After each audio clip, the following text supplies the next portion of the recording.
Mom, you never understand me. Why do you always say no? Sounds familiar? If you are a parent of a teen, chances are you've heard these phrases with eye rolls and heavy sighs thrown in for a good measure. Teen backtalk can feel like an insult, a rebellion, or even a personal attack. But what if I told you that how you respond can either fuel the fire or extinguish it? Let's break it down. Here's what you can do when your teen backtalks to you. Don't wait for the next argument to talk about the backtalk. Pick a calm moment. Maybe when you are having a snack together or during a drive, and set some ground rules. For example, if you argue after I give an answer, I won't continue the conversation. I'll walk away. If you follow me or keep going, there will be a consequence. The goal here isn't to win their approval, it's to establish a boundary. Let them know this is how our home functions. It's about respect. And parents, trust me, just laying this foundation gives you more confidence as a parent. Teens push limits because they don't know always where the limit is. Be specific. Say swearing or sarcasm isn't okay. And say that when everyone is calm, not during a meltdown. Let me give you an example. You can say, if you swear at me, I'll take your phone away for 3 hours. And if it happens again during that time, the timer restarts. This isn't punishment. This is teaching them self-control. By being consistent and clear, you are helping them understand boundaries, not just at home, but in life. Yes, easier said than done. When your teen snaps at you after a long day, your instinct might be to snap right back. But pause. Ask yourself, is this a pattern or just a bad moment?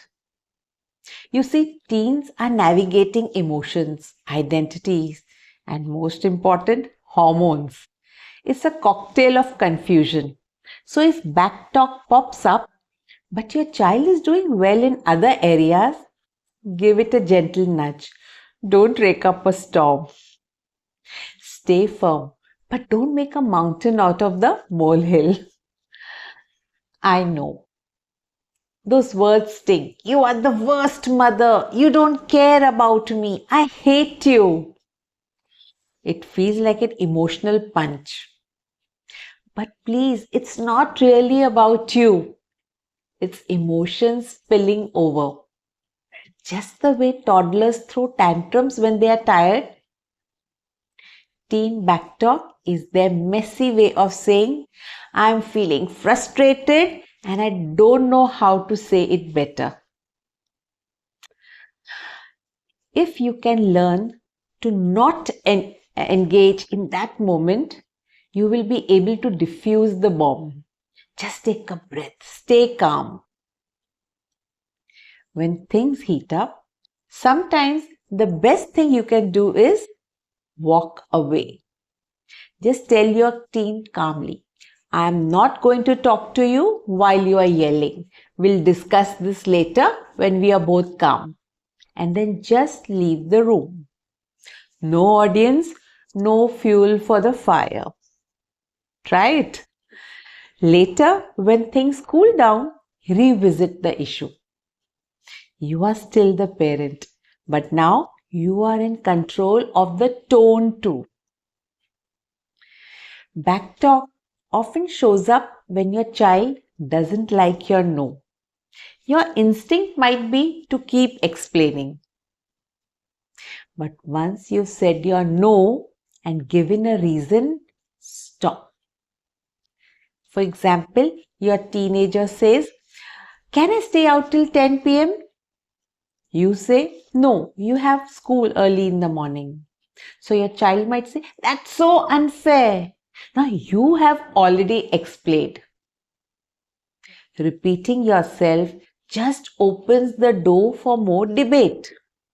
So hold the boundary, say it once, calmly, and let it be.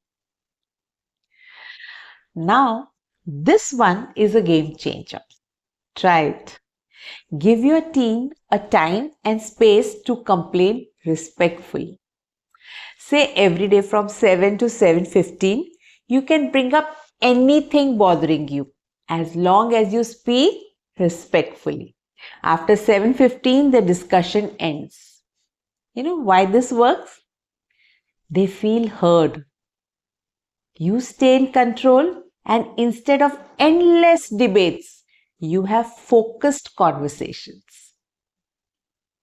It teaches them that respectful disagreement is okay, but drama is not.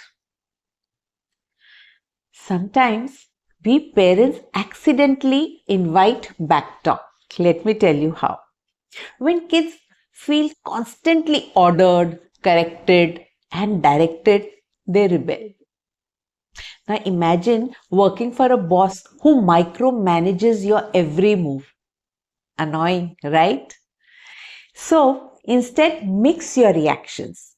Listen, play, engage. Ask yourself, have I talked with my team today, not just given instructions? Have I shown curiosity about their world?